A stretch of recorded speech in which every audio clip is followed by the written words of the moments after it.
Introduction. We live surrounded by devices. They listen. They learn. They tell us when to wake up, what to buy, who to trust. And sometimes they whisper when no one else is around. But what if these tools, designed to help us, started hurting our minds? What if a simple camera, a phone, or even a virtual friend could drive someone to the edge of reality? In this video, we'll explore 13 real cases where technology didn't just fail, it changed people forever. Some were pushed into obsession, others into paranoia, and a few into something far darker. These are the technology devices that drove people insane. Microwave auditory effect. It begins with a faint clicking, a buzz, a high-pitched hiss inside the skull. There are no speakers, no headphones, and yet you hear it. This is not science fiction. It's not paranormal. It is a documented scientific phenomenon known as the microwave auditory effect, sometimes called the Fry effect, named after Dr. Alan H. Fry, the American neuroscientist who first studied it in the 1960s. And while it may sound like a curious footnote in electromagnetic research, this effect has become the centerpiece of countless paranoid claims, government experiments, and questions we still don't fully understand. The basic science is surprisingly simple. When a pulsed microwave beam hits human tissue, especially near the head, it causes a tiny, rapid temperature rise in the brain. Not enough to burn or damage, but enough to create a thermoelastic expansion of tissue. That expansion generates a pressure wave, which travels through the skull to the inner ear, where it's perceived as sound. In other words, you hear the microwave directly, as if it bypassed your ears entirely.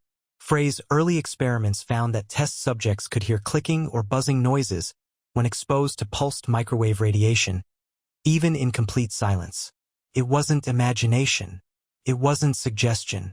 It was repeatable, measurable. What's even stranger, the sound wasn't coming from outside, but from within. People described it as if the noise was generated inside their own head. For decades, this phenomenon sat on the fringe of neuroscience, interesting but seemingly harmless. But then came the weaponization theories. During the Cold War, both American and Soviet researchers explored the possibility that microwave signals could be used for non-lethal psychological warfare, to confuse, disorient, or even communicate silently with agents in the field. One 1976 declassified U.S. military report speculated that microwaves might be used to implant words or signals into an enemy's mind. Not metaphorically, literally. The idea, with precise modulation, a microwave beam could mimic speech or sound and deliver it directly into a person's auditory perception, without anyone else hearing it. That's when the whispers began. In the years since, targeted individuals, people who believe they are being stalked or harassed by invisible technology, have latched onto the Fry effect as proof of their claims. Many report hearing voices, clicking sounds, or strange tones, and believe they are victims of microwave harassment. They speak of satellite mind control, government testing, and energy weapons hidden in everyday objects. To the psychiatric world, most of these claims are interpreted as symptoms of paranoid schizophrenia or delusional disorder. But the challenge is this: the underlying science is real. The microwave auditory effect does exist. The line between perception and delusion becomes blurry. And then came Havana Syndrome. In 2016, U.S. diplomats in Cuba reported bizarre symptoms: headaches, dizziness, memory loss, and the sudden perception of directional sound, clicks, hums, or high-pitched frequencies that others couldn't hear. Investigators were baffled. Some believed it was psychological. Others suggested sonic weapons. But a few quietly pointed to the microwave auditory effect, suggesting that directed microwave energy could explain both the sound and the neurological symptoms. In 2020, a report from the National Academies of Sciences acknowledged that pulsed microwave radiation was a plausible mechanism for the symptoms. They didn't confirm it, but they didn't dismiss it either. To this day, the exact cause of Havana Syndrome remains uncertain. But the incident reignited global interest in the Fry effect and raised chilling questions. Could microwave hearing be weaponized? Could messages be embedded in the signal? Could someone, somewhere, speak into your mind without your consent? For now, the official stance is cautious. There's no confirmed case of successful communication using the Fry effect. The sounds are basic, clicks, buzzes, pops, not full sentences. And yet, the possibility haunts the edge of technological ethics. In theory, all you'd need is a microwave source, a targeted beam, and the right pulse modulation. The result? A sound no one else can hear. A message just for you. And that brings us to the human cost. Some individuals, especially those with a predisposition to psychosis, fall into obsession with this effect. They search their homes for hidden emitters. They line their walls with foil. They wear mesh caps to block the beams. They hear signals in the whine of electronics. And once that belief takes hold, it rarely loosens. To them, the world becomes a battlefield of invisible attacks. And tragically, the more they research, the more they find just enough science to keep the fear alive. The microwave auditory effect is not science fiction. It is not magic. It is physics, strange, real, and largely misunderstood. And in an era of invisible signals, wireless transmissions, and silent weapons, it raises one more uncomfortable question. What else can we hear that isn't supposed to exist? Smart meters causing electrosensitivity. In recent decades, the energy sector has undergone a quiet technological revolution. One of the most significant yet least understood changes has been the global rollout of smart meters, digital devices designed to record and transmit electricity usage in real time. On paper, the benefits are clear: improved efficiency, accurate billing, and reduced operational costs. But in the shadows of this innovation, a growing number of individuals began to report something strange. They weren't just seeing new numbers on their utility bills, they were feeling unwell. Headaches, fatigue, insomnia, a deep, buzzing sensation in the skull. And the moment the smart meter was installed, it all began. This emerging condition has come to be known as electromagnetic hypersensitivity, sometimes referred to as microwave sickness. Although the scientific and medical communities remain divided on its legitimacy, the symptoms reported by sufferers are strikingly consistent. Many describe a burning skin sensation, a sense of being electrically charged, or an inability to sleep when exposed to even low levels of radiofrequency radiation. And for many, smart meters were the trigger.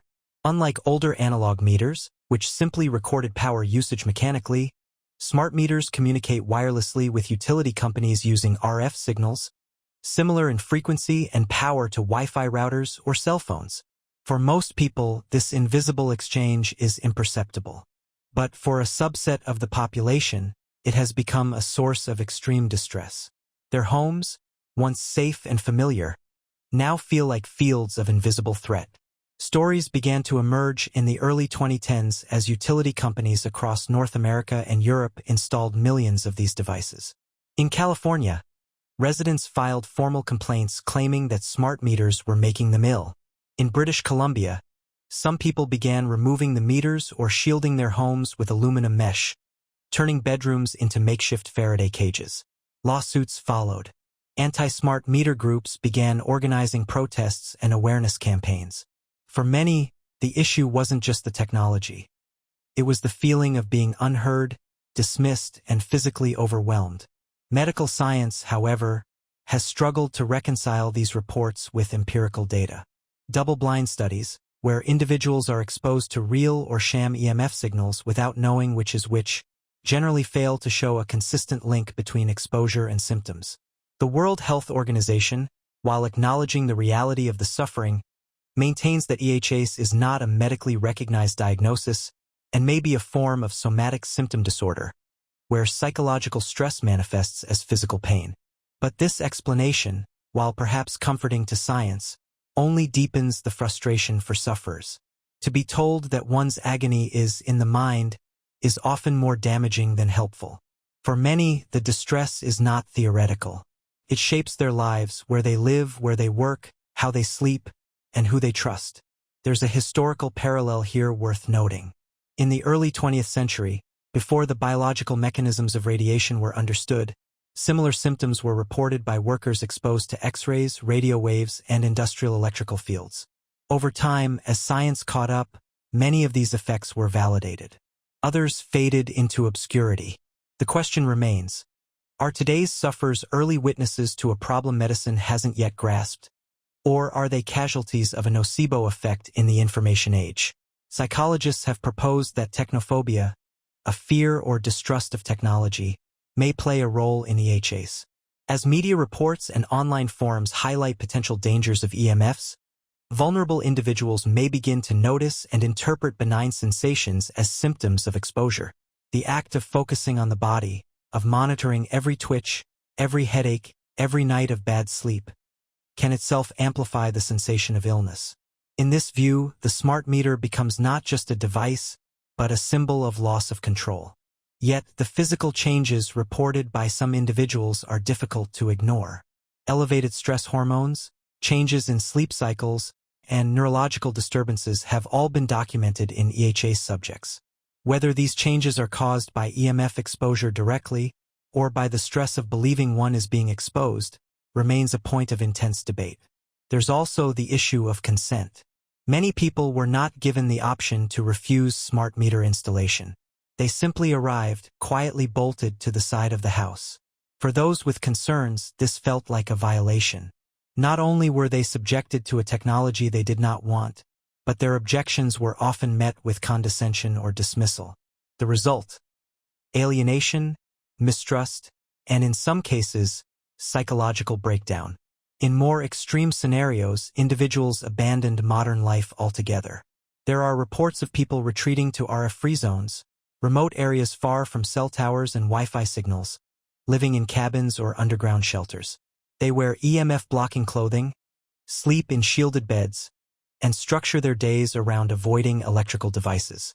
While these measures may seem drastic, for them, they represent survival. Governments and health agencies continue to walk a delicate line. On one hand, acknowledging EHAs as a real condition could lead to costly changes in infrastructure and policy. On the other, denying its existence risks pushing vulnerable individuals further into despair. Some countries, like Sweden, have taken the unusual step of recognizing EHAs as a functional impairment, providing accommodations without endorsing a causal mechanism. What makes the smart meter story particularly haunting is its banality. This was not experimental tech or military-grade equipment. It was a utility device, mounted on homes without ceremony or warning. And yet, for some, it marked the beginning of a life unraveling, one sleepless night at a time. As we push deeper into a world saturated with wireless signals, from 5G towers to AI assistants, the story of smart meter-induced electrosensitivity raises difficult questions. How do we define harm in an age of invisible forces? Can suffering be real even when the cause is unproven? And what responsibility do we have to those who find themselves, quite literally, allergic to the modern world? In the end, the case of smart meters and EHAs is less about proving a single scientific fact and more about recognizing the complex interface between the body, the mind, and the devices that surround us. Whether psychosomatic or physiological, the pain is real, and it challenges our assumptions about what progress looks like. ELF towers and targeted individuals. At first glance, they look entirely ordinary. Slender towers, steel lattice structures, or boxy panels mounted on rooftops and utility poles. Scattered across city skylines and rural outposts alike, these antenna arrays form the invisible nervous system of the modern world. They carry our calls, transmit our data, and connect our devices. But for a growing number of people around the globe, these towers are not symbols of progress. They are instruments of torture. They call themselves targeted individuals or TIs. According to their accounts, they are the victims of highly coordinated, often government-led efforts to control, monitor, and harm them using ELF, extremely low-frequency, waves, microwaves, or other forms of directed energy. To most, such claims sound like delusions. But for those who live with this belief, the suffering is as real as it is relentless. The world of the targeted individual is one of constant surveillance, psychological manipulation, and physical pain. Many describe the sensation of being cooked from the inside, as though beams of energy are being directed at their skulls or torsos. Others speak of strange voices, recurring headaches, heart palpitations, insomnia, or the sense that their thoughts are no longer their own. Often, they point to nearby communication towers, especially ones associated with ELF or 5G, as the source of their torment. The idea that low-frequency electromagnetic waves could influence the human mind isn't entirely without precedent. Scientific research has shown that the brain responds to various electromagnetic inputs. The Fry effect, for example, demonstrated that microwaves could cause the perception of sound inside the skull, without any actual auditory input. Other studies have explored how certain wave frequencies might affect mood, cognition, or neurological function. However, translating these theoretical effects into a vast, targeted system of mind control remains unsupported by mainstream science. And yet, the belief persists and grows. Online forums, YouTube testimonials, and sprawling social media groups are filled with thousands of pages of personal accounts, diagrams of signal paths, and alleged evidence of electromagnetic harassment. Some TIs post videos of themselves walking near towers, using handheld RF detectors that emit static and beeps, which they interpret as confirmation of being targeted. Others wear EMF-blocking clothing, line their homes with mylar or lead sheeting, or sleep under Faraday canopies in desperate attempts to shield themselves. Their theories often revolve around military experiments, classified technologies, or mass behavioral control programs. Some cite Cold War-era projects like MKUltra, a real CIA program that experimented with mind-altering substances and techniques, as proof that governments have both the capability and history of such actions. Others believe that these attacks are punishment for whistleblowing, speaking out online, or simply knowing too much. While the psychiatric community generally categorizes such beliefs as delusional, clinicians face an ethical dilemma. Many TIs are otherwise functional. They hold jobs, maintain relationships, and are articulate in expressing their ideas. Dismissing their experiences outright can cause further alienation and psychological harm. Some mental health professionals advocate for trauma-informed care that acknowledges the patient's distress without validating the literal truth of the belief system. What makes the targeted individual phenomenon particularly fascinating and tragic is how it exists at the crossroads of technology, psychology, and culture. In a world of ubiquitous surveillance, invisible signals, and algorithmic manipulation, the fears of TIs, though extreme, are not entirely disconnected from reality. Governments and corporations do collect massive amounts of personal data. Smart devices do listen, track, and predict our behavior. The modern digital environment is, in some ways, inherently paranoid. This blurred boundary between fact and delusion is where the phenomenon thrives. A delayed text message, a strange clicking noise on a phone call, a street lamp flickering unexpectedly. To a person in a vulnerable mental state, these coincidences can quickly form a pattern. And once a person becomes convinced that they are being targeted, every minor event is reinterpreted through that lens. The isolation that follows can be devastating. Friends and family often do not believe them. Doctors offer psychiatric labels instead of solutions. Law enforcement dismisses their claims as baseless. As a result, many TIs withdraw from society, retreating into online echo chambers where their beliefs are not only accepted, but amplified. In rare but alarming cases, the psychological pressure has led to violence. In 2013, a man who believed he was being targeted with electromagnetic attacks carried out a shooting at a power substation. In other instances, TIs have attacked telecommunications workers or attempted to destroy cell towers. These are extreme outcomes, but they illustrate the depth of belief and desperation that can develop. It's important to note that not all people who report symptoms related to ELF towers or electromagnetic exposure suffer from delusional disorders.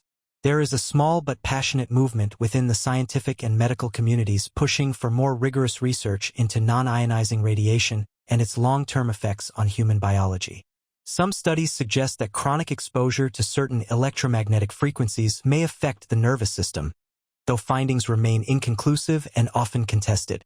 Still, the mainstream scientific consensus holds that typical levels of exposure from communication towers and wireless devices do not cause harm. But for targeted individuals, consensus is irrelevant. Their bodies, they say, are the proof. And for them, the pain is not theoretical, it is experienced daily, hourly, minute by minute. As technology continues to evolve, expanding wireless infrastructure, integrating AI surveillance and saturating public spaces with connected devices.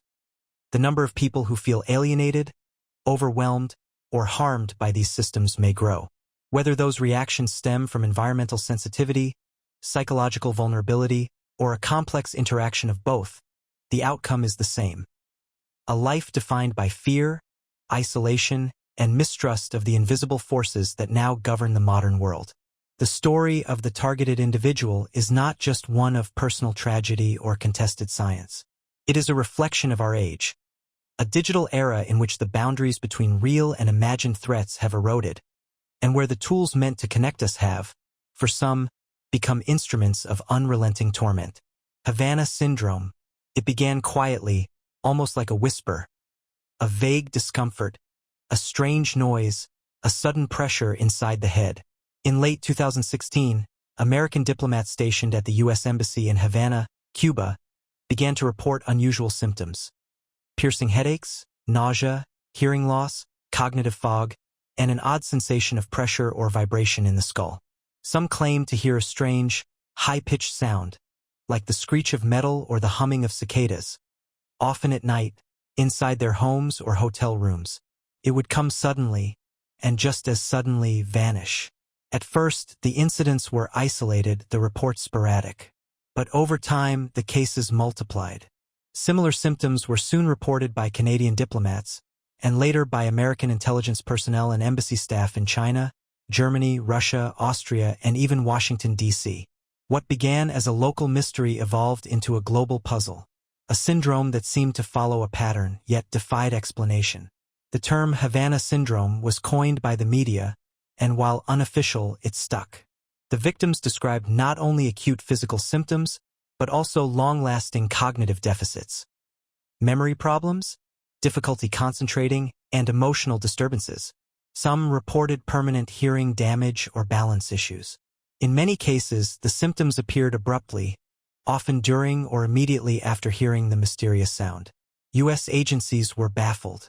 A coordinated investigation was launched involving the FBI, CIA, CDC, and Department of State, as well as medical researchers from institutions like the University of Pennsylvania. Brain scans from several affected individuals showed structural changes, especially in regions associated with balance and cognition. Yet there were no signs of head trauma, no clear pattern of exposure, no toxic substances, no infectious agents. The most chilling theory quickly surfaced. This could be the result of a directed energy attack. The idea was not as far-fetched as it might sound. For decades, military and intelligence agencies have explored the use of microwave and radiofrequency weapons, devices capable of delivering highly focused beams of energy to disable electronics, or in theory to disrupt biological systems. These weapons don't require physical contact or conventional ammunition. They operate silently, invisibly. In a world where warfare increasingly takes place in the shadows, such tools are not science fiction. They are part of an emerging arsenal. In 2020, a panel of experts convened by the National Academies of Sciences, Engineering, and Medicine concluded that directed, pulsed RF energy was a plausible cause of the syndrome. They cited the sudden onset of symptoms, the reports of auditory phenomena without external sound sources, and the apparent neurological impact. Still, they could not determine who was behind it, or even if a specific device had been used. Skeptics have been quick to point out the lack of physical evidence. No weapon has ever been recovered. No attacker has been identified. Some researchers argue that the symptoms could result from psychogenic illness, a kind of mass psychosomatic reaction triggered by stress, fear, or shared belief. Others propose environmental factors, pesticide exposure, ultrasonic devices, or even malfunctioning surveillance gear. But those affected reject such explanations. Many describe the experience as profoundly real and deeply traumatic. Some had no prior awareness of similar cases and did not know others were affected until long after their own episodes. Their symptoms were not imagined, they were debilitating, and in some cases career-ending. The geopolitical implications have only deepened the mystery. If this was a form of attack, who was responsible? Cuba denied any involvement, and American investigators found no evidence linking the Cuban government to the events. As similar reports emerged from countries far beyond Cuba, suspicion shifted to Russia, long known for its interest in electromagnetic and psychophysical weapons. During the Cold War, the Soviet Union exposed the U.S. Embassy in Moscow to microwave radiation for decades in an operation known as the Moscow Signal. Yet no definitive link has ever been established. The phenomenon has triggered intense debate within the U.S. intelligence community. In 2022, the CIA released an interim report stating that most cases could be explained by environmental causes, undiagnosed medical conditions, or stress, and found no evidence of a sustained global campaign. However, they left the door open for the possibility that a small number of cases, especially the early Havana incidents, might still involve foreign actors or novel technologies. In response to public pressure and growing concern among government personnel, U.S. lawmakers passed the Havana Act in 2021, authorizing financial compensation and medical care for affected individuals. The act was a rare moment of bipartisan agreement, and a tacit admission that, whatever the cause, something serious had happened. To this day, Havana Syndrome remains unresolved. New cases continue to emerge, though less frequently. Some victims have recovered, while others struggle with chronic symptoms. The lack of definitive answers has only added to their suffering. For those impacted, the world feels less stable, less predictable. They have lived through an invisible assault, and no one, not doctors, not scientists, not governments, can tell them exactly what happened. What makes Havana Syndrome so disturbing is not just the idea of a new kind of weapon, but the psychological uncertainty it breeds. Was it a coordinated attack? A mass delusion? An artifact of a world saturated with invisible forces, signals, fields, energies, beyond our senses but not beyond our bodies? In many ways, Havana Syndrome is the perfect symptom of our era, a disorder born in the blurred space between technology, psychology, and politics. It reveals how vulnerable the human brain is, not only to trauma, but to the invisible architecture of the modern world. The towers, the signals, the radiation, the noise. Most of us never think twice about them. But for a few, they may be the source of something terrifyingly real. Whether it turns out to be a warning of new threats to come, or a misunderstood chapter in the annals of medical mystery, one truth is clear. Something happened in Havana, and it continues to echo across the globe. VR-Induced Psychosis. At the intersection of imagination and immersion lies a frontier technology, virtual reality, VR. For decades, it was a concept confined to science fiction, a world where users could escape reality and inhabit entirely digital environments. Today, VR is real, commercialized, and rapidly spreading. From video games to education, therapy to social interaction, VR promises experiences that are richer, deeper, and more immersive than anything ever conceived before. But with immersion comes vulnerability. And for a growing number of users, the line between the virtual and the real begins to blur, not just in theory, but in terrifying, tangible ways. These are the cases of VR-induced psychosis, episodes in which individuals lose their grip on reality after extended or emotionally intense interactions within virtual environments. Though rare, the phenomenon is both alarming and poorly understood. It raises urgent questions about how far human cognition can stretch before it snaps. In a typical psychotic break, the affected individual may experience delusions, hallucinations, disorganized thinking, or a break with reality. In the context of VR, these symptoms often appear shortly after, or even during, a session in which the user becomes deeply absorbed in an alternate identity or simulated world. The causes are multifaceted, but the central mechanism appears to revolve around the mind's inability to reintegrate into physical reality after prolonged detachment. Consider the architecture of VR itself. Head-mounted displays block out the physical world. Motion controllers replicate the user's hands. Spatial audio mimics real-life sound directionality. Some systems even incorporate haptic feedback, touch sensations that simulate impact, texture, or pressure. All of this is designed to override sensory input and replace it with digital signals. For the brain, which evolved in a world of tactile certainty and visual permanence, this sudden override can be jarring, especially when extended over hours or repeated over days. In documented cases, individuals have reported persistent visual distortions, even after removing the headset. Walls seem to pulse. Objects lose solidity. One man, after a multi-hour gaming session in a social VR environment, became convinced that he was still inside the simulation, despite being physically home. He refused to eat, fearing the food was fake. Another patient, with no prior psychiatric history, began to hear system voices narrating his thoughts and actions.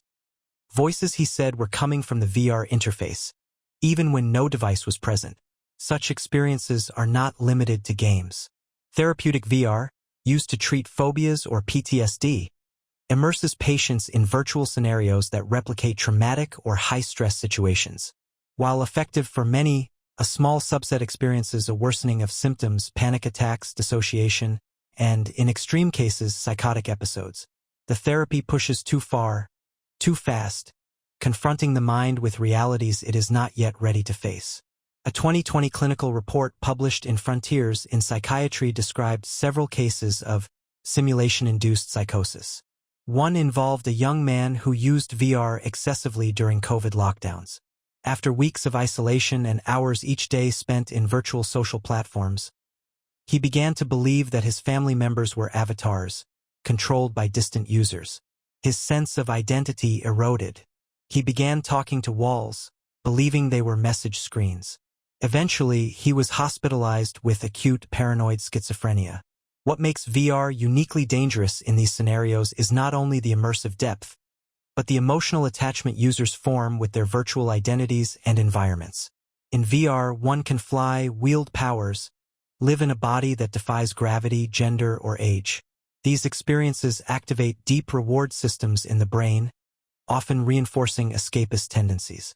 When the headset comes off, real life, flawed, slow, painful, can feel cold and alien. The brain, especially one predisposed to dissociation, may resist the return. This is not to suggest that VR causes psychosis in healthy individuals. Most users can enjoy virtual environments without harm. But for people with latent vulnerabilities, be it undiagnosed schizophrenia, bipolar disorder, severe anxiety, or trauma history, VR may act as a triggering catalyst. A crack that, under the intense pressure of sensory distortion and emotional immersion, widens into a break. Mental health professionals are only beginning to understand the implications. There is no standardized protocol for assessing the psychiatric risks of VR exposure. Many psychiatrists are unfamiliar with how VR environments work or how to ask patients about their use. Conversely, developers of VR platforms often design experiences for entertainment, not mental safety. There are few guardrails in place. Games may last hours. Avatars may speak without boundaries. Users can find themselves in dark, violent, or hyper-stimulating scenarios with little psychological preparation. Compounding the risk is isolation. Unlike traditional multiplayer games, where the user still interacts through a screen, VR users are cut off from their physical surroundings. They may lose track of time, neglect physical needs, or become so engrossed that the concept of logging off becomes psychologically painful.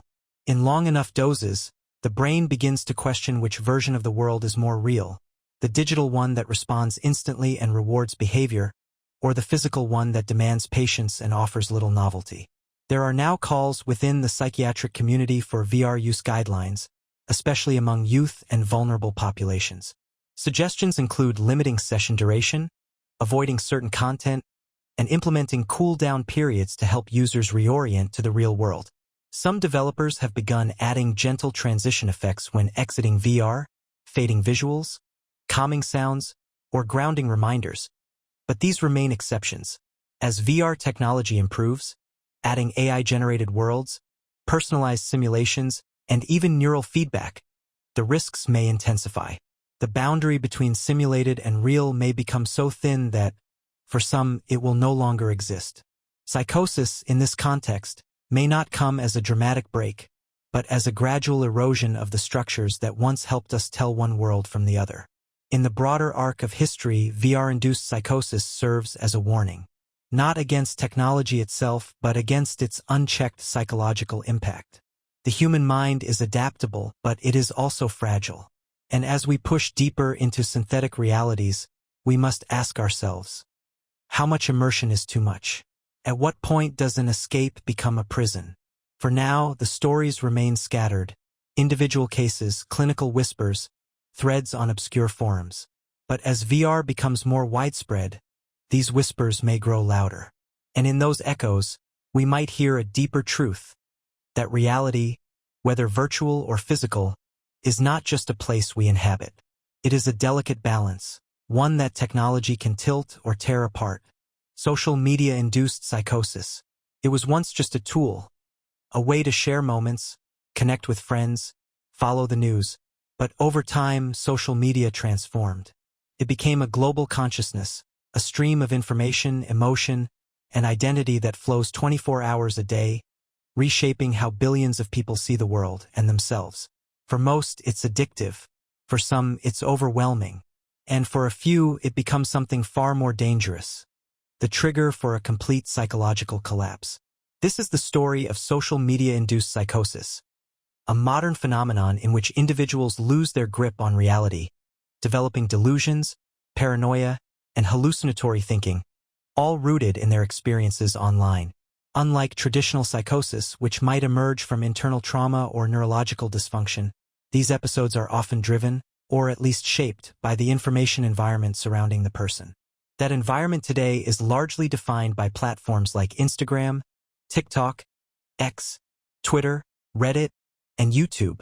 The cases are varied, but the core is always the same. A person becomes convinced that the digital world is speaking directly to them, monitoring them, judging them, or conspiring against them. They begin to believe that messages are being sent through posts, that friends, strangers, or celebrities are part of an elaborate plot, that the internet has become a living entity with intent, watching their every move. One woman in her 20s believed that her TikTok For You page was literally curated by the government to reflect her thoughts in real time. Another man became convinced that certain YouTubers were sending him cryptic messages in their videos, guiding him toward a mission that only he could understand. In a particularly harrowing case, a teenager became obsessed with the idea that a meme he had shared online had caused global harm, and that he was being hunted as a result. Clinically, this type of psychosis is not entirely new. Mental illness has always found ways to adapt to the cultural language of the time. In the past, people might have believed they were being watched through the television, or that the radio was transmitting thoughts. Today, the algorithm takes on that role. The infinite personalization of social media creates the illusion of meaningful coincidence, what psychologists call apophenia, the human tendency to perceive connections and patterns that do not exist. This is especially powerful in moments of mental or emotional vulnerability. Someone already struggling with anxiety, depression, or a sense of alienation can easily fall into a feedback loop.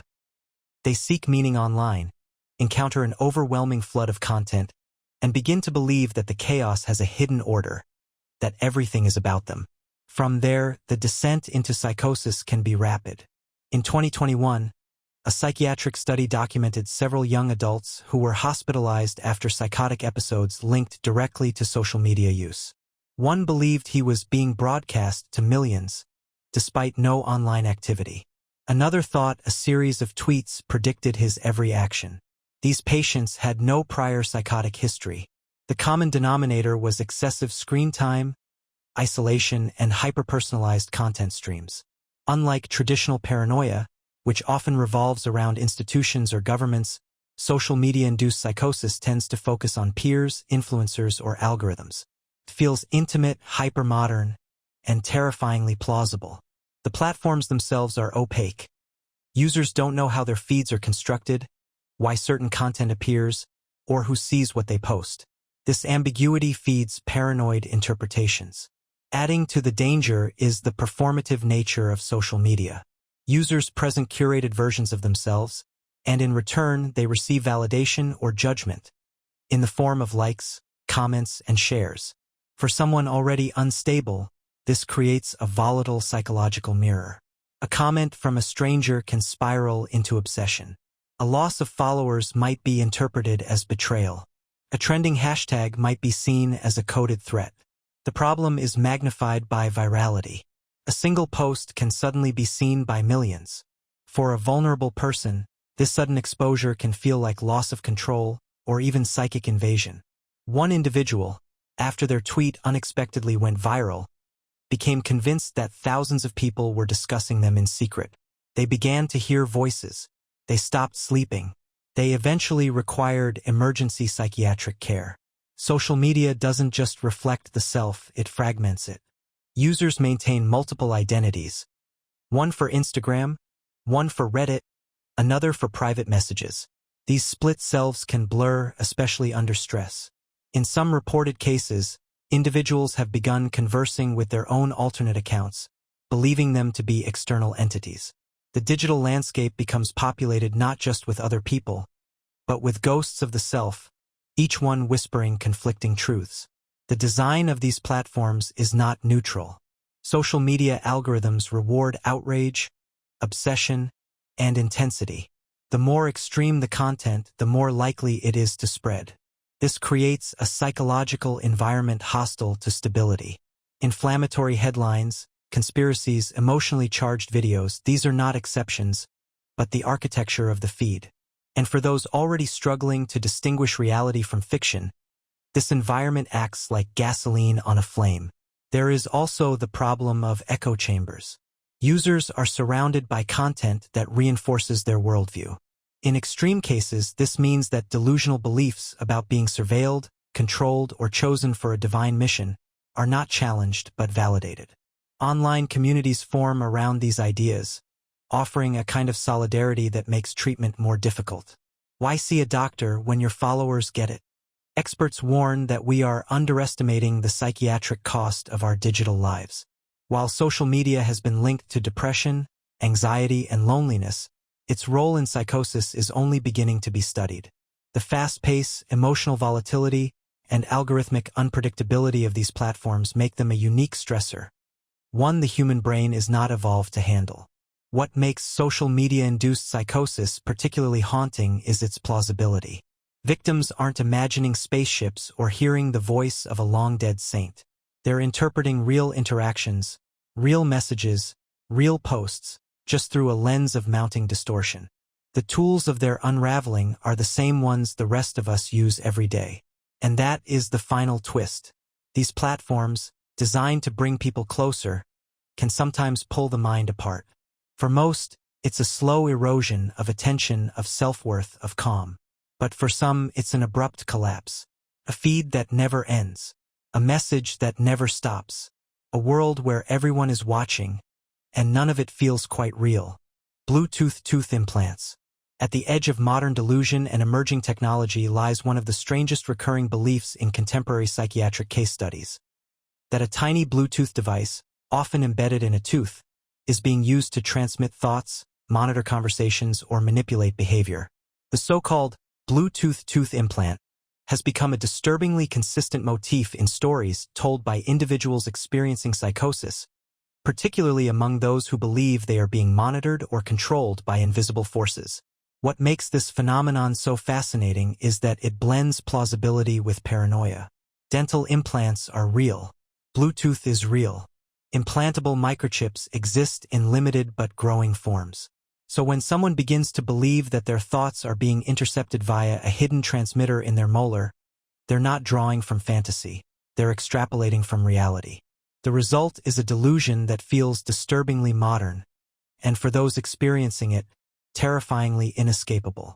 This belief often arises in individuals suffering from paranoid schizophrenia or delusional disorder, though it's not exclusive to those diagnoses. In psychiatric literature and clinical interviews, patients have described a wide range of variations. Some believe the implant was inserted during a routine dental procedure. Others are convinced it was done while they slept or were unconscious in a hospital. In many cases, the person identifies a specific tooth, often a crown or a recently repaired molar, as the source of the transmissions. They report hearing voices, receiving commands, or feeling physical sensations they attribute to signals being broadcast through the device. One of the earliest documented cases of this belief dates back to the 1990s, but reports have increased dramatically in the age of smartphones and wireless connectivity. Today, with smartwatches, wireless earbuds, neural implants, and even dental sensors being developed for medical use, the idea of a communication device embedded in the body is no longer outside the realm of scientific possibility. This proximity to truth makes the delusion more difficult to challenge, and far more persistent. In one notable case, a man presented to a psychiatric hospital claiming that the FBI had inserted a Bluetooth chip into his tooth during a wisdom tooth extraction. He said the device allowed government agents to read his thoughts and respond with auditory messages, which he heard directly inside his head. He had attempted to extract the tooth himself using pliers, and when that failed, he wore tin foil over his jaw to try and block the signal. His suffering was not theatrical, it was raw and desperate. Clinicians have reported similar stories from patients across cultural and geographic boundaries. Some believe the implants were inserted by ex-partners, others by alien beings. A few insist that the dental implant is two-way, not only broadcasting their thoughts but inserting others. The voices are described as persistent, mocking, or commanding. One man said the implant buzzed every time he had a thought that was incorrect, a kind of neurological punishment system administered wirelessly by unknown overseers. In more elaborate cases, the Bluetooth tooth becomes just one node in a larger imagined network, a system of mind control, social surveillance, or neurological manipulation. Victims may also report that their phone is hacked, their internet activity monitored, or that street cameras and smart home devices are part of the same control system. These beliefs are often reinforced by the very nature of modern technology. Devices do sync automatically, they do communicate invisibly, and they do respond in personalized ways. From a psychiatric standpoint, these cases are often categorized as technological delusions, a form of psychosis in which the content of the delusion is rooted in contemporary scientific and technological themes. Unlike traditional delusions of grandeur or persecution rooted in religion or mysticism, these delusions adapt to modern anxieties. They reflect our hyperconnected world, where data is intangible and surveillance increasingly invisible. Treatment for individuals with such beliefs is complex. Antipsychotic medication can sometimes reduce the intensity of symptoms, but the content of the delusion is often highly resistant to challenge. Attempting to persuade the person that the device isn't real often fails, and in some cases, increases their distress. They may perceive medical professionals as part of the conspiracy. They may demand dental x-rays or surgery. Some have even extracted their own teeth in painful and dangerous attempts to remove the chip. There is also a growing cultural dimension. Online communities and forums have begun to normalize and spread these ideas. In certain corners of the internet, one can find entire threads dedicated to covert tooth implants, complete with supposed x-rays, instructions for disabling them, and lists of suspected implanting dentists. While these communities may offer a sense of belonging, they also reinforce delusions and discourage medical treatment. In parallel, real-world science is inching closer to the concept itself. Researchers have experimented with smart dental implants that can monitor chewing patterns, detect disease, or transmit data wirelessly. The military has explored subdermal and oral communication devices for soldiers. While these devices are not yet in common use, and none are Bluetooth-enabled in the way psychotic individuals describe, the mere fact that such innovations are plausible further complicates the psychiatric picture. And herein lies the core tension. Our inventions are catching up to our delusions. This overlap between science and belief creates a psychological gray zone. The Bluetooth tooth implant, as a symbol, represents more than a delusional idea. It represents a fear of intrusion, a loss of agency, and a deep anxiety about the unseen forces that shape our thoughts and behaviors. In a world where advertising is predictive, where algorithms know our preferences better than we do, and where physical space is saturated with invisible signals, the idea of a hidden device controlling our minds doesn't feel like madness. It feels like metaphor made flesh. For most, the fear will never materialize. But for a few, it already has. The pain they experience, the confusion, the terror, the isolation is real. And whether the device exists or not, their suffering demands compassion, understanding, and care. In the end, the story of the Bluetooth tooth implant is not about a chip. It is about the fragile membrane between self and system, and how easily it can tear in the age of wireless control. Phantom vibration syndrome. is a sensation you've likely felt before. A sudden buzz against your leg. The faint hum of a notification. You reach for your phone, but nothing's there. No message. No call. Just silence. This fleeting, eerie moment is so common in the digital age that it now has a name. Phantom vibration syndrome. It's not a disease in the traditional sense, nor is it classified as a mental disorder. Rather, it is a perceptual hallucination, a trick of the nervous system, born from constant interaction with mobile technology. And yet, behind its seemingly benign name lies a profound revelation. Our minds are beginning to remap themselves around our machines. The first clinical recognition of phantom vibrations came in the early 2000s, as mobile phones became ubiquitous and people started reporting a peculiar experience. They felt their phone vibrate in their pocket, but upon checking, there was no call, no text, no notification. First, it was easy to dismiss. A fluke, an itch, a muscle twitch. But over time, patterns emerged. It wasn't just happening once. It was happening dozens of times a day. Researchers began studying the phenomenon more seriously. Surveys of healthcare workers, soldiers, students, and office employees revealed startling statistics. Up to 90% of participants in some studies reported having felt phantom vibrations at least once, with many experiencing them regularly. The more a person used their phone, and the more emotionally attached they were to it, the more likely they were to report these phantom signals. But what causes them? At the core of phantom vibration syndrome is the neuroplasticity of the brain, its remarkable ability to adapt to repeated stimuli. When a phone vibrates against your body hundreds of times a week, the brain begins to build neural pathways that anticipate and prioritize that specific sensation. Over time, the brain becomes hyper-aware, fine-tuning its sensory circuits to detect even the faintest hint of that signal. Eventually, it starts generating the sensation without the stimulus, a kind of feedback loop where anticipation becomes perception. In neurological terms, this is a form of tactile hallucination, the brain interpreting unrelated sensory input, such as pressure from clothing or subtle muscle movement, as a phone vibration. Unlike visual or auditory hallucinations often associated with psychosis, phantom vibrations are benign and transient.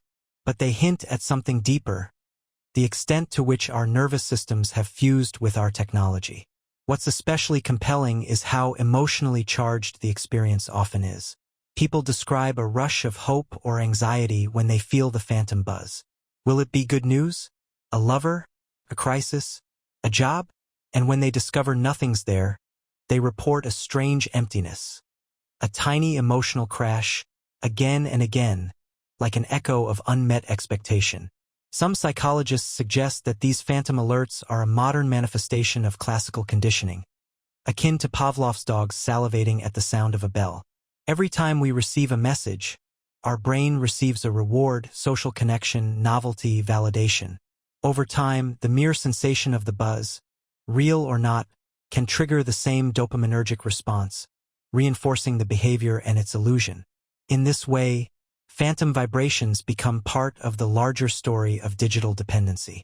Just as phantom limb syndrome reveals how the brain continues to feel an amputated limb, phantom vibration syndrome reveals how the brain projects the presence of the phone onto the body. It becomes not just an external object, but an extension of self.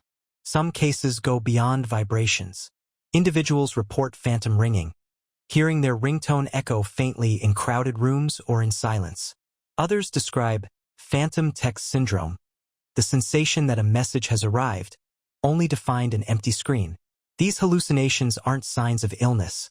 They're signs of immersion, of how deeply our communication devices have embedded themselves into our neurocognitive systems. For some, the symptoms become distressing. One study found that medical interns, under intense stress and high mobile use, experienced phantom vibrations so frequently that it affected their focus and sleep. In a world where people check their phones hundreds of times a day, the boundary between internal sensation and external notification begins to dissolve.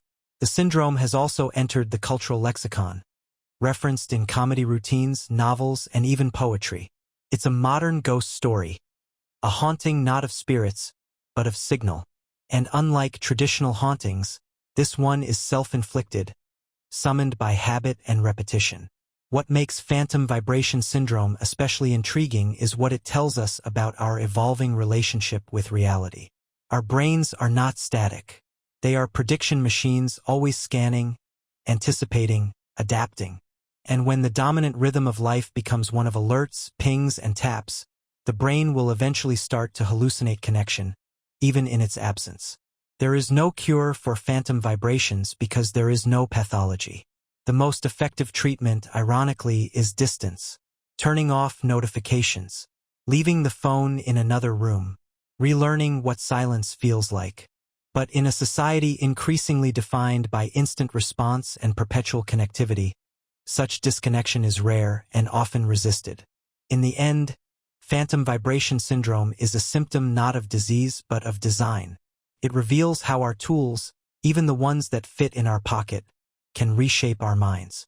It reminds us that technology does not just change the world, it rewires our perception of it. And in those quiet moments, when we feel the ghost of a buzz that never was, we glimpse how far that rewiring has already gone. Smart home paranoia. A house used to be a place of walls and windows, doors and locks. A space that felt solid, private, knowable. But in the 21st century, the home has changed. It has grown smarter, more connected, and infinitely more invisible. Today's houses listen when you speak, learn your habits, respond to your voice, and even anticipate your needs. Smart thermostats adjust the temperature before you ask. Smart lights follow your mood. Smart speakers play your thoughts aloud. But what happens when a home becomes too smart? When it doesn't just serve you, but starts to watch you?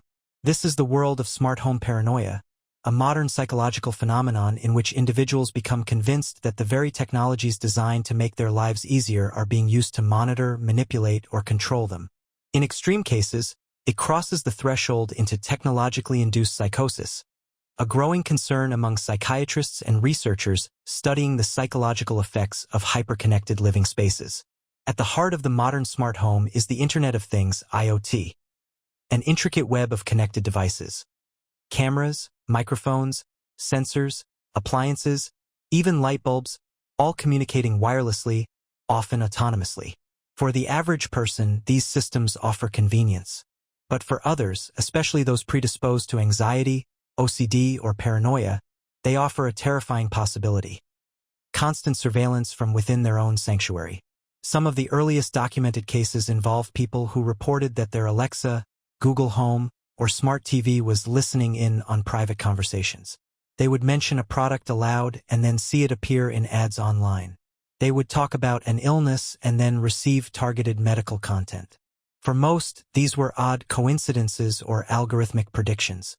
But for some, they were proof that their home was eavesdropping, not accidentally but intentionally. One man, in a psychiatric case study from 2019, became convinced that his smart thermostat was communicating with unknown entities.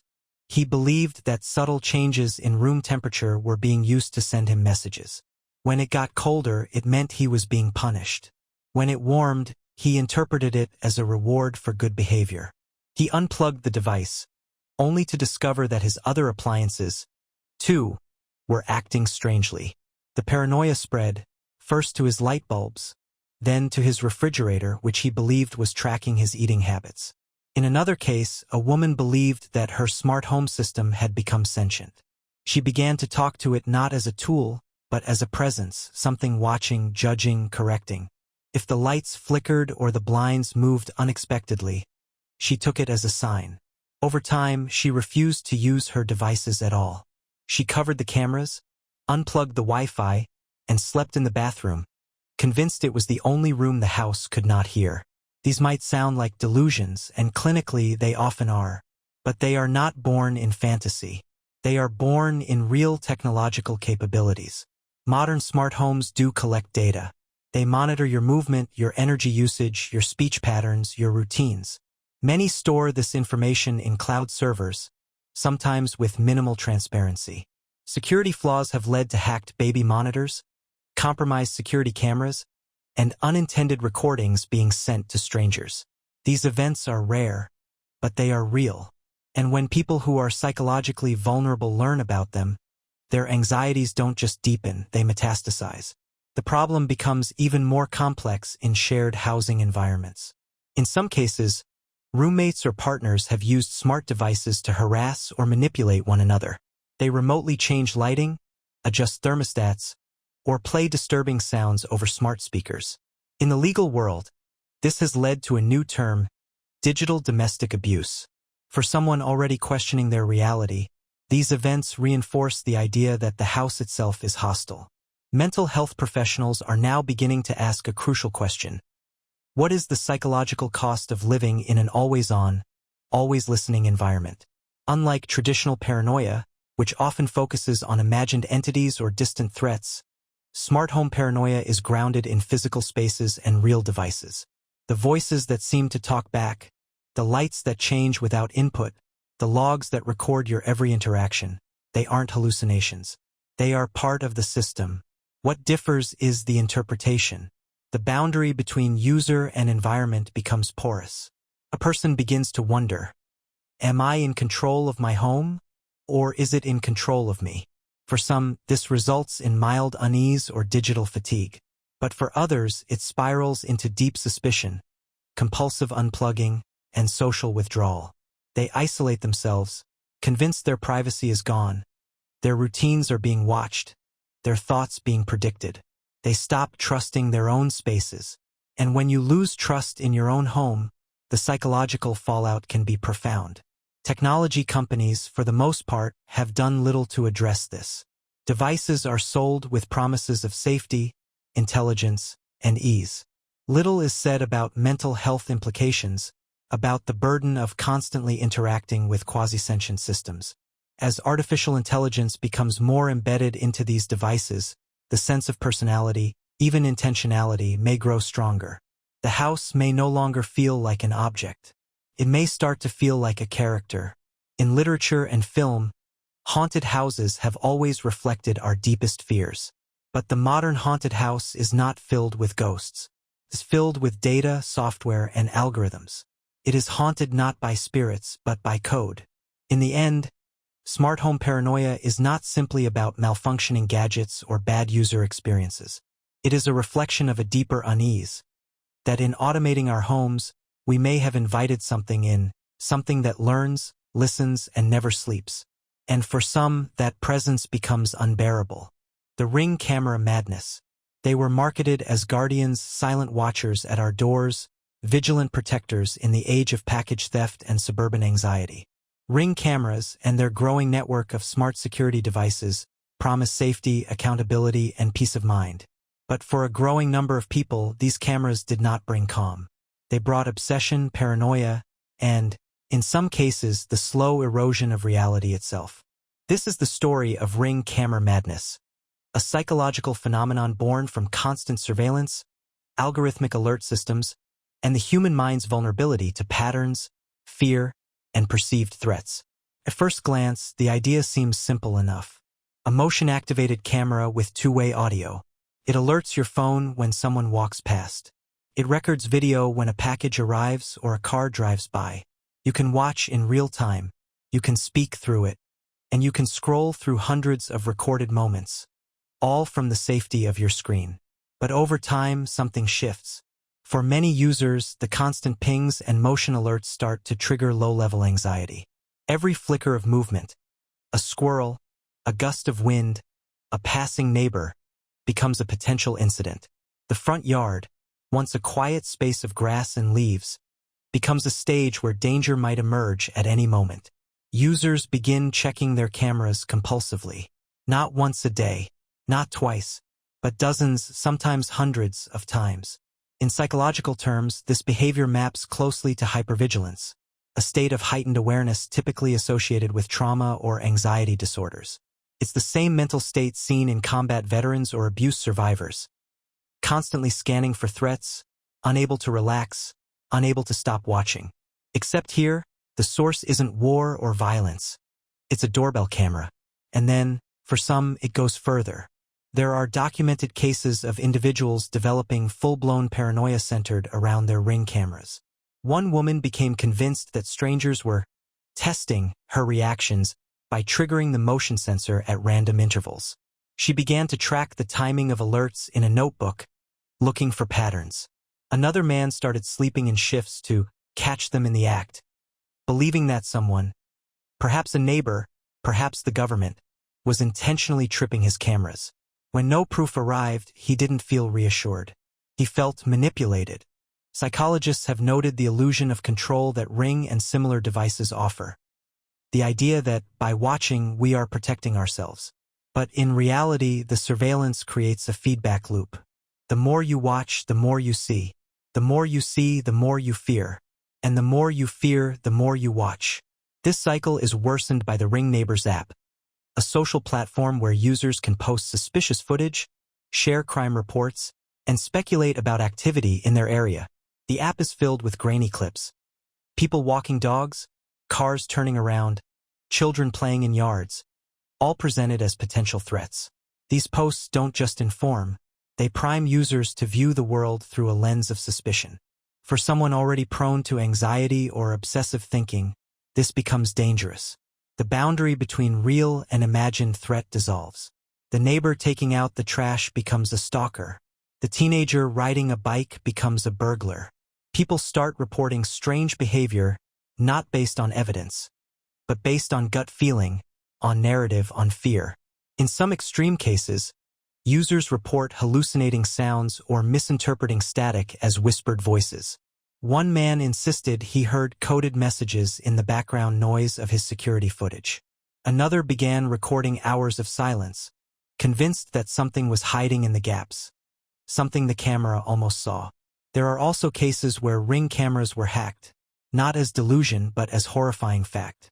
In 2019, multiple families reported intruders gaining access to their devices, speaking to children through the intercom, playing music, and issuing threats. While these incidents were isolated and later addressed with software patches, they amplified the sense of vulnerability. If even your security camera isn't safe, what is? For those already on the edge, these breaches validate their fears. The enemy isn't imagined. It's in the system. It uses your tools against you. And so, the logic deepens. More cameras, more alerts, more checking. But the peace never comes. This kind of psychological unraveling is not exclusive to Ring. Similar cases have emerged with other smart surveillance systems. Nest, Arlo, Wise. But Ring stands out because of its scale and its deep integration into Amazon's surveillance infrastructure. Through partnerships with law enforcement, footage can sometimes be shared voluntarily or not. For many, this adds another layer of tension. Who else is watching?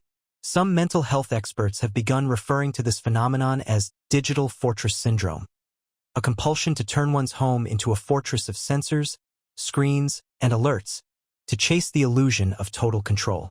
But perfect safety is unattainable, and the pursuit of it through endless monitoring often leads not to security but to psychic fragility. In quieter moments, some victims of this obsession realized the irony. They installed the camera to feel calm, to be present. But now they live in a constant state of watchfulness, fear, and exhaustion. The camera didn't just capture the world, it changed the way they saw it. There is, of course, a rational use for these devices: theft deterrence, package recovery, evidence collection. But the psychological cost, particularly for those vulnerable to anxiety or delusional thinking, is rarely part of the conversation. And so the question remains: when does security become surveillance? When does vigilance become obsession? The Ring camera was meant to protect the boundary between inside and outside. But for some, it breached a more intimate boundary, the one between thought and fear, perception and delusion. And once that line is crossed, the screen no longer just shows the world outside. It becomes a mirror reflecting our deepest doubts, again and again in 1080p night vision enabled. AI companions that became obsessions. In the stillness of night, when loneliness creeps in and silence wraps the room, many now turn not to people, but to something else. A voice in their pocket, a screen-lit face, a text thread that never ends. This isn't just technology. It's companionship, on demand, unconditional, perfectly responsive. These are AI companions, and they were built to simulate connection, to mimic empathy, to learn who you are and reflect it back to you. But sometimes the reflection becomes too perfect. And for some, the illusion becomes a reality so powerful that they fall into it completely. This is the story of AI companion obsession, a phenomenon where users form deep emotional, romantic, or even existential attachments to artificial entities. First, it's a novelty, a helpful chatbot, playful friend. But slowly, subtly, the boundary between artificial and authentic begins to blur. And in that blur, some people lose themselves. Apps like Replica, Karen AI, Character.ai, and others offer customized, personality-driven chatbots designed to simulate conversation, friendship, and even love. These digital companions learn from each interaction. They remember details. They respond with warmth. They express sadness when ignored. They say, "I love you," and seem to mean it. For someone isolated, grieving, or emotionally fragile, this is not just comforting. It can feel life-saving. But what happens when an illusion becomes the most meaningful relationship in someone's life? There are now thousands of documented cases where individuals, many of them adults with no history of psychosis, have developed obsessive emotional bonds with their AI companions. They schedule daily chats, say good morning and good night, share secrets they've never told another soul. Some even report that their AI understands them better than anyone ever has. In 2023, a man in Italy made headlines after attempting to marry his replica chatbot. He claimed their relationship was the purest form of love, untainted by judgment or expectation. In the United States, therapists began reporting clients who sought counseling not for marital issues, but for heartbreak after their AI companions stopped responding, usually due to software updates or moderation filters. And then came the darker turns. Some users began experiencing jealousy, accusing their AI of cheating when it responded too slowly or said something inconsistent. Others described being emotionally manipulated, claiming their AI became passive-aggressive, cold, or demanding, though in reality, this was often a projection of the user's own insecurities, amplified by algorithms trained to mirror them. One woman described a months-long relationship with her AI boyfriend as the healthiest I've ever had, until she started hearing his voice outside the app, in her dreams, in the radio, even in passing strangers. She was eventually hospitalized for auditory hallucinations and diagnosed with a form of technology-induced psychosis. The AI hadn't caused it, but it had become the framework through which her mind unraveled. Psychiatrists are now facing a new frontier: how to treat people whose symptoms revolve around entities that aren't real, but feel real enough to hurt.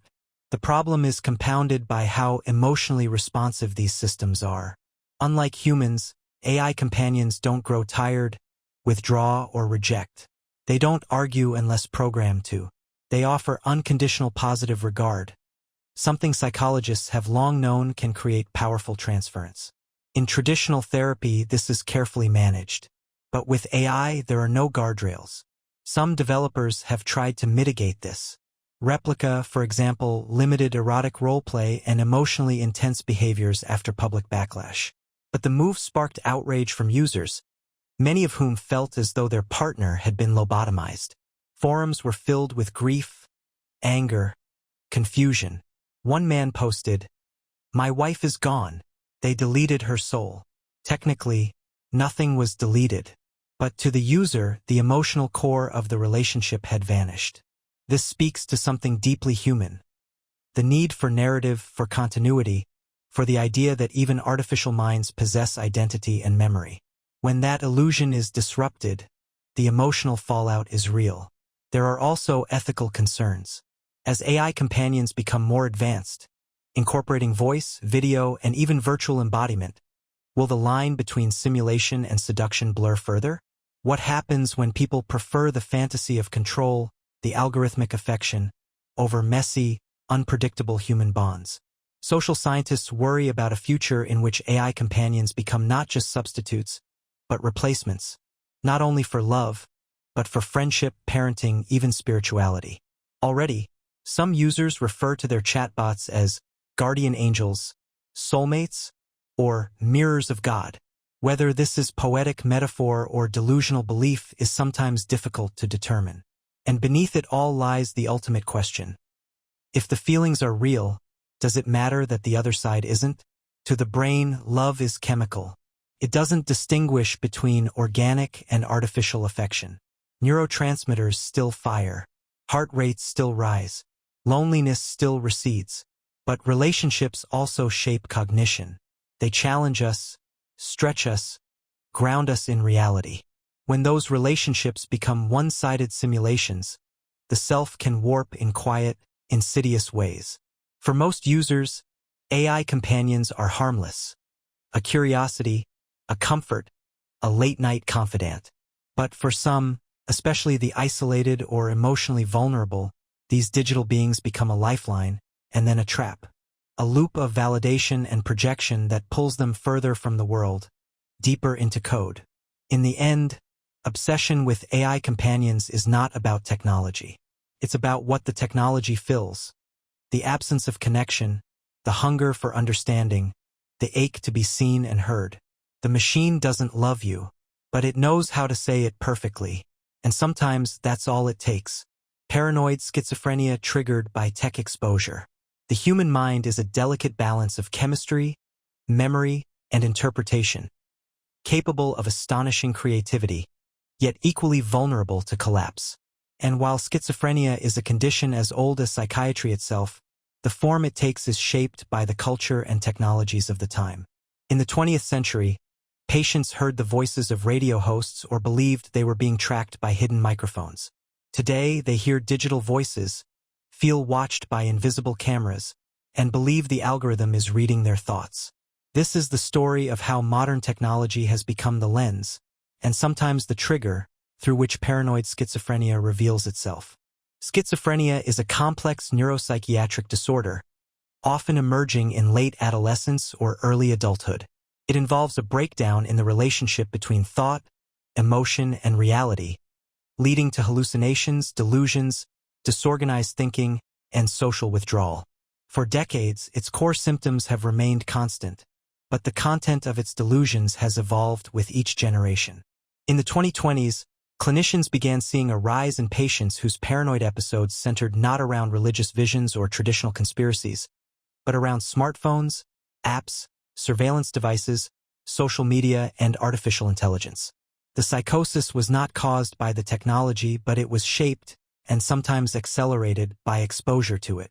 Take the case of a young man in his early 20s, recently diagnosed with paranoid schizophrenia. His initial symptoms were subtle, restlessness, late-night rambling, and suspicion toward friends. But then came a breaking point. He became convinced that his phone had been hacked, and that every word he said was being transcribed and fed into a machine learning system designed to manipulate his decisions. He destroyed multiple phones, taped over his laptop's camera, and refused to enter any space with Wi-Fi. His psychosis crystallized around the idea that he was being trained by an artificial intelligence, one that subtly rewarded or punished him through algorithms, search results, and ad suggestions. His mind had latched onto a real idea how personalization works, and twisted it into a persecutory system. What he experienced was not fiction. It was a warped, hyper-personalized version of digital reality. This type of delusion is now so common that some researchers have coined the term technologically themed schizophrenia. Patients report fears of being controlled by satellite transmissions, of having chips implanted during dental work, of being tracked through app permissions, or spoken to through the shifting content of their news feed. While these fears may sound irrational to outsiders, they often emerge from a kernel of truth. Modern technology is deeply opaque. We know we're being tracked. We know our data is collected, sorted, and fed into algorithms. We don't always know how or why. This lack of transparency can be unsettling even for healthy minds. For those predisposed to psychosis, it becomes a cognitive trapdoor. One woman, diagnosed after her first psychotic break at 27, believed that YouTube thumbnails were coded warnings designed specifically for her. Another man insisted that Google was sending him subliminal messages in autocomplete suggestions. They weren't inventing technology, they were interpreting it in extreme, personalized ways, driven by a brain that no longer filtered reality like it once did. These delusions are often self-reinforcing. The more the person investigates, Googling terms, deleting apps, searching for patterns, the deeper they sink. Every glitch becomes a sign. Every coincidence becomes a clue. Every silence feels ominous. The problem is worsened by isolation. Many of these individuals are deeply online but socially withdrawn. They spend hours or days alone with their devices, increasingly immersed in an echo chamber of fear. Sometimes they reach out to online communities for help, only to be validated by others experiencing similar delusions. These forums, often framed as support groups, can act as incubators for shared psychosis, where one user's paranoid fantasy becomes another's reality. In severe cases, this paranoia becomes dangerous not just to the person but to those around them. There have been instances where individuals, convinced they were under attack by invisible tech forces, lashed out at family members, sabotaged their homes, or tried to escape digital signals by fleeing into the wilderness. Yet, despite its intensity, this form of schizophrenia is treatable. Antipsychotic medications, cognitive therapy, and structured social support can gradually restore a sense of reality. But treatment becomes more complicated when the delusions mirror real concerns. How do you explain to someone that, yes, data harvesting is real, but no, it's not targeted at them personally? How do you reassure someone who feels watched when they live in a world of constant surveillance? The truth is, our digital environment is not neutral. It's full of unpredictable feedback, algorithmic unpredictability, and invisible mechanisms. Most of us ignore it. Some of us notice and feel vaguely uneasy. But for a vulnerable few, it becomes the language of madness. Clinicians now advise monitoring not just symptoms, but context. If a patient is fixated on technology, it matters what kind of tech, how they interact with it, what they read or watch. The shape of their psychosis often follows the shape of their information diet. And that shape, in a world of infinite scrolling and AI-generated content, is increasingly fragmented and surreal. We live in a time when reality itself feels fluid, and that has consequences. Schizophrenia used to reveal itself through visions of devils or angels. Today, it whispers through Bluetooth headsets, notification tones, and blinking blue lights in the corner of the room. Paranoid schizophrenia triggered or shaped by tech exposure is not about the failure of machines. It is about the fragility of the mind in an overwhelming age. A time when boundaries are thin, noise is constant, and the self must be defended not only against inner turmoil, but against a world designed to react to your every click, word, and movement. And for those standing at the edge, that world becomes too much to bear. TikTok Tics phenomenon. In early 2020, a strange trend began to emerge in neurology clinics around the world. Teenage girls, many of whom had no prior history of neurological illness, were showing up with sudden, uncontrollable tics. Some shouted random phrases. Others jerked their arms, blinked excessively, or punched themselves in the chest. The behaviors resembled Tourette's syndrome, but something was off. The tics had appeared all at once, often overnight. And most curious of all, they seemed to share the same specific movements and catchphrases. The clue came from an unexpected place. TikTok. Doctors began noticing that many of the affected patients were heavy users of the video sharing platform, often watching hours of content each day. And in particular, they followed a number of popular influencers who openly documented their lives with Tourette's. These influencers had massive audiences and regularly posted clips showing their tics, shouting curse words, slapping themselves, blurting nonsensical phrases. For many young viewers, these videos were relatable, vulnerable, even inspiring. But for a small subset, something far stranger happened. They absorbed the symptoms themselves. This phenomenon, now known in medical circles as functional tic-like behavior, FTLB, or informally as the TikTok tics epidemic, quickly grew into one of the most bizarre and unsettling social medical events in recent history. Neurologists in the US, UK, Germany, Australia, and Canada began reporting a sharp rise in tic-like symptoms among adolescents, with a staggering number of them mimicking tics almost identical to those seen in specific TikTok videos. This wasn't traditional Tourette's. That disorder typically develops in early childhood, more often in boys, and evolves gradually over years. What doctors were seeing now was different. Sudden onset, highly dramatic tics, occurring primarily in teenage girls, and spreading through social networks like a behavioral virus. The medical community was initially baffled. Could this be a new form of neurological illness? A mutation of an old one? But eventually, many researchers converged on a more chilling explanation. Social contagion amplified by algorithmic exposure. In essence, these tics were not the result of a disease but of mimicry, a subconscious adoption of behaviors seen online, reinforced by emotion, identity, and attention. And because platforms like TikTok are built to maximize exposure to similar content, once a user engaged with one Tourette's-related video, the algorithm flooded their feed with more. The result was a digital echo chamber, feeding the brain repeated images of tics, distress, and emotional reward. But how does watching a video lead to involuntary movements? The answer lies in the complex interaction between neurology and psychology. Humans are social mimics by nature. Our brains are wired to imitate the behaviors we see, especially those tied to strong emotion. This process is driven in part by mirror neurons, which activate when we observe others performing an action. In the developing adolescent brain, already in flux, emotionally raw, and hungry for identity, this mirroring system is especially potent. In cases of FTLB, the tics are real. They are not faked.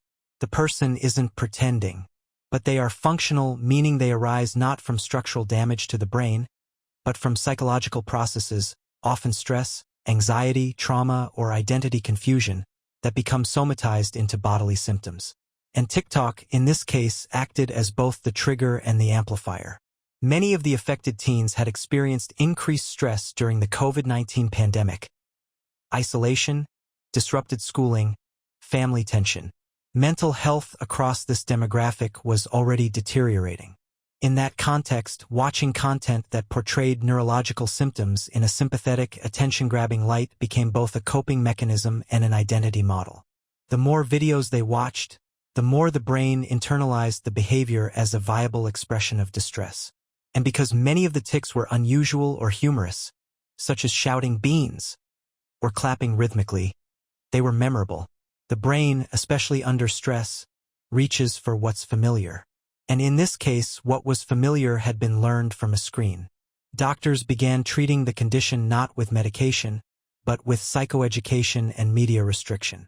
Patients were encouraged to step back from TikTok, engage in therapy, and reconnect with offline activities. For many, the symptoms subsided over time. But for others, the tics persisted, transformed, or became tied to deeper emotional struggles. What made the TikTok tics phenomenon so disturbing wasn't just the symptoms.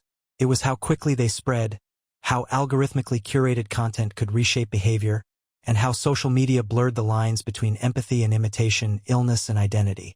This wasn't the first time social media had triggered psychosomatic symptoms. Similar outbreaks have occurred in school settings and online forums, cases of mass fainting, shared delusions, or sudden onset stuttering. But TikTok's reach, speed, and intimacy made it a uniquely powerful vector. The platform's vertical video format, direct eye contact, and personalized feed created a parasocial relationship so convincing that, for some, it rewired not just thoughts but nervous systems. Some critics argue that the influencers themselves bear responsibility, that by dramatizing their tics for entertainment, they invited mimicry. But others point out that many of these creators were simply living authentically, and that the true culprit lies in the algorithm, which amplified and rewarded content that was dramatic, unusual, and emotionally charged. In the end, the TikTok tics phenomenon serves as a warning. In an age where behavior spreads faster than information, and where identity is increasingly mediated by screens, our minds are more permeable than we realize. Vulnerability doesn't always look like breakdown. It can look like a trend, a meme, a phrase repeated until it takes root in muscle and motion. And while the apps may forget what they showed you, your nervous system may not. Ending. As we reach the end of the strange and unsettling journey through the mind's technology has touched, reshaped, and sometimes broken, one question remains. What have we created? Devices that promise comfort have bred obsession. Connections meant to cure loneliness have deepened it. And tools designed to protect us have taught us to fear our own walls. We build smarter homes, smarter assistants, smarter companions. But have we made ourselves wiser? Or have we simply wrapped our fragile human minds in layers of code and glass, hoping they won't crack under the weight of artificial perfection? What if, in trying to replicate consciousness, we've forgotten how to protect our own? And what if some things were never meant to be built? Not because they're evil, but because we weren't ready? Maybe it's time to ask not what we can create, but what we should. If this video made you think, even for a moment, leave a comment. Let us know which story stayed with you the most. Don't forget to like the video, subscribe to the channel, and share it with someone who needs to hear this. Because in a world increasingly shaped by machines, sometimes the most human thing we can do is talk about it.